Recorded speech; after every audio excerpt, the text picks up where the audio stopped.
નમસ્કાર વાલી મિત્રો, હું અંકિતા પટેલ, પ્રિન્સિપલ ઓફ જેવી ઇન્ટરનેશનલ સ્કૂલ. શું તમારું 7 વર્ષથી નાનું બાળક છે અને તે કોઈ પ્રી સ્કૂલમાં જાય છે, કિન્ડરગાર્ટનમાં જાય છે કે કોઈ શાળાએ જાય છે?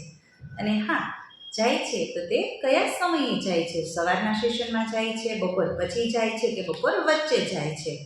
શું તમને ખબર છે તમારા બાળક માટે બેસ્ટ સમય કયો છે? તો ચાલો આવો જાણીએ.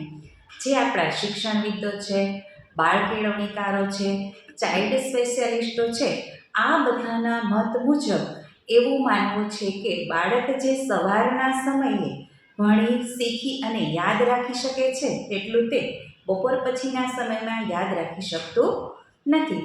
તો ચાલો, એક નાનકડું મગજ છે, નાનું બાળક છે, અને આપણે સવારે આરામથી ઉઠવા દઈએ.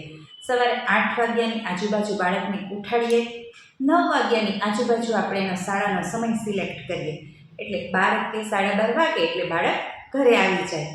પ્રેમપૂર્વક મુખથી એમને જમાડીએ અને તેમને સરસ મજાની પૂરતી ઊંઘ આપીએ.